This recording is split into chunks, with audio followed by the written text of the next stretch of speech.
वालेकुम guys.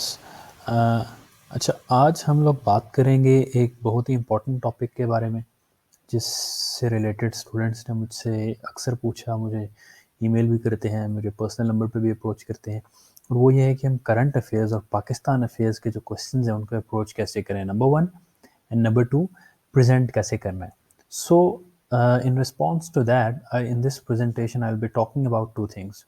Number one, किस तरह हमने अटेम्प्ट करना है, यानी पेपर अटेम्प्टिंग टेक्निक्स क्या हैं, स्पेशली करंट अफेयर और पाकिस्तान अफेयर्स के क्वेश्चन की, एंड देन प्रेजेंटेशन स्किल्स क्या हैं।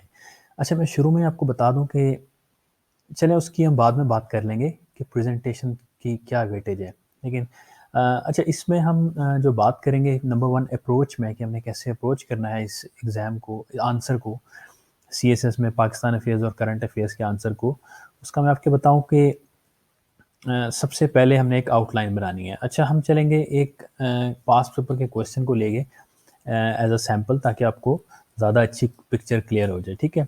और क्वेश्चन है what is Afghanistan Pakistan policy and how to manage its implications on Pakistan. So सबसे पहले तो ये है कि जी हमने आउटलाइन बनानी है, ठीक है। कोई भी क्वेश्चन होगा पाकिस्तान अफेयर्स और करंट अफेयर्स का, उसमें हमने आउटलाइन लाजमी बनानी है। Just keep this in mind. उसके फ़ायदे हैं बड़े।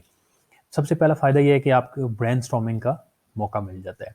आप क्वेश्चन को देखते हो जब, और आप आउटलाइन तैयार करने की कोशिश करते हो, तो आप डिफरेंट एंगल से सोचते हो कि यार मैंने क्या-क्या इस आंसर में लिख सकता हूँ, ठीक है? इस आंसर में कीवर्ड्स क्या हैं?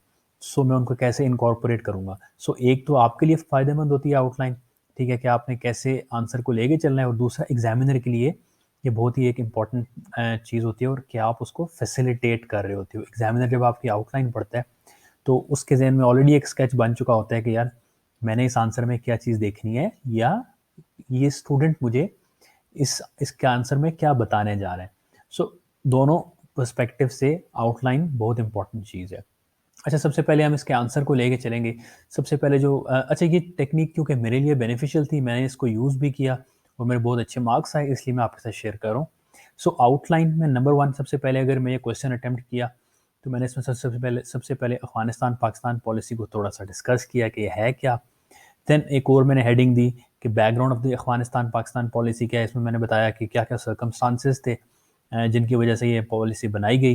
देन मैंने एक और हेडिंग दी, subsequent revisions after its initial announcement, कि यार जब ये पॉलिसी बन चुकी थी, उसके बाद इस पॉलिसी में क्या-क्या रिविजन्स आई, क्यों आई। Then fourth heading, brief summary of its implications with emphasis on Pakistan. अच्छा, ये बड़ा इंपॉर्टेंट पॉइंट था, क्योंकि क्वेश्चन में जो मेन आपका कीवर्ड है वो है इम्प्लीकेशंस ऑन पाकिस्तान।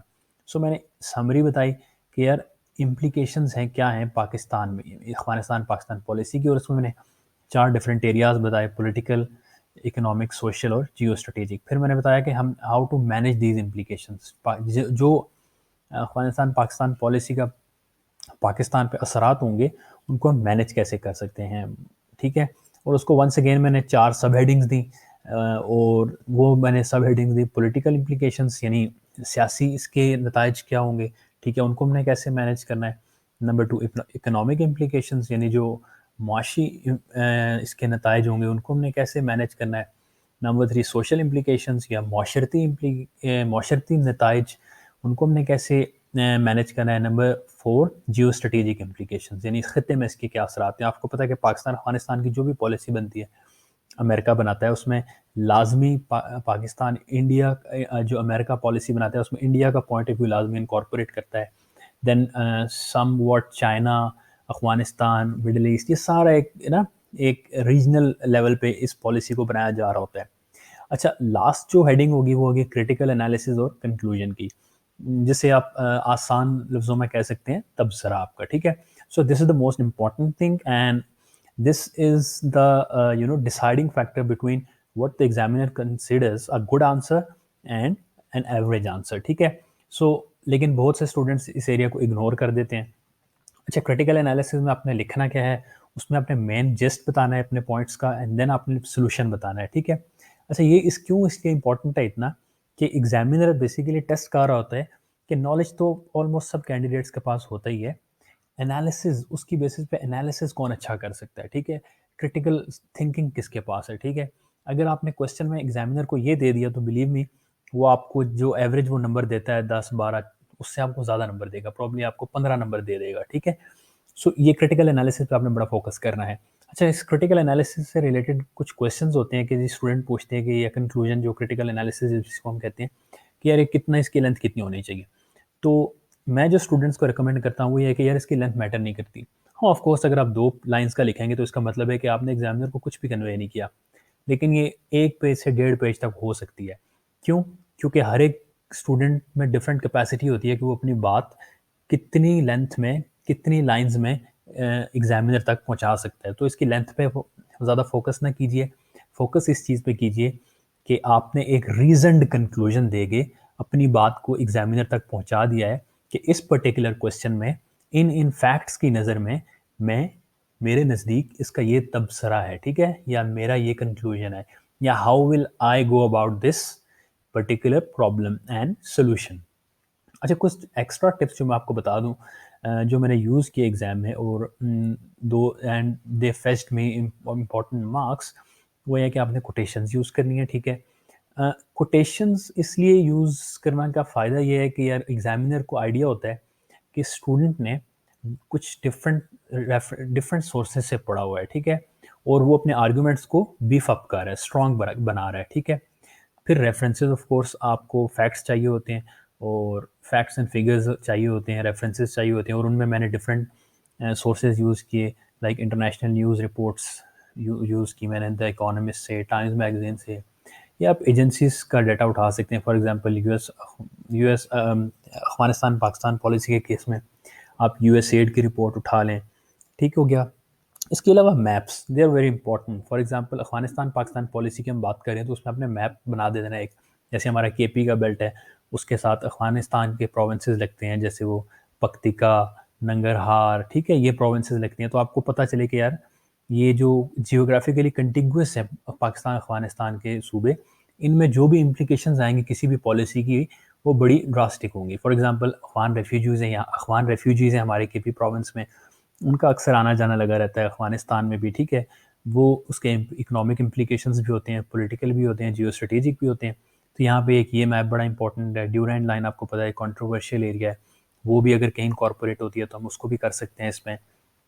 अच्छा, ये हो गया इसका हमारी प्रेज़ेंटेशन का पहला हिस्सा कि हमने आंसर को अप्रोच कैसे करना है, या हमने आंसर को जिसे कहते हैं हम कि अप्रोच कैसे करना है या अटेम्प्ट कैसे करना है। दूसरा जो हमारा एस्पेक्ट है वो है कि हमने प्रेज़ेंट कैसे करना है। अच्छा, याद रखिएगा कि सीएसएस के एग्ज़ाम में 80% नॉलेज है और 20% प्रेज़ेंटेशन है, ठीक हो गया?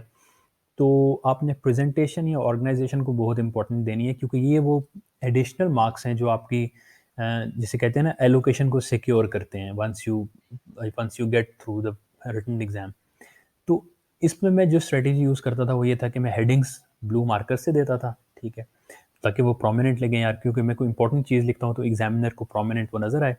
देन अगर मेरे पास कोई कोटेशंस होती थी, फैक्ट्स एंड फिगर्स होते थे, तो मैं जो ब्लैक पॉइंटर था उससे लिखता था। और अगर ब्लैक पॉइंटर आपके पास नहीं है तो आप बेशक ब्लू पॉइंटर से ही लिख के उसको अंडरलाइन कर दें। इसका फ़ायदा ये होगा कि जब, क्योंकि एग्ज़ामिनर के पास जनाब 15,000 स्क्रिप्ट्स होती हैं, ठीक है? और इसके पास इतना टाइम नहीं होगा कि वो आपकी एक-एक चीज़ पढ़े।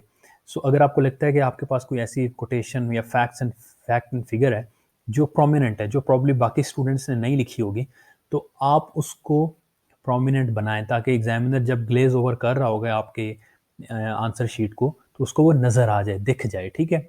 इससे ये होगा कि एग्ज़ामिनर के लिए भी आसानी होगी। सो ये कुछ प्रेज़ेंटेशन स्किल्स थी जो आपने यूज़ करनी है। अच्छा, इसके अलावा अगर कुछ आप मज़ीद पूछना चाहते हैं तो वो कमेंट सेक्शन में पूछ लीजिएगा, मैं उसपे फर्दर वीडियोज़ बना दूँगा।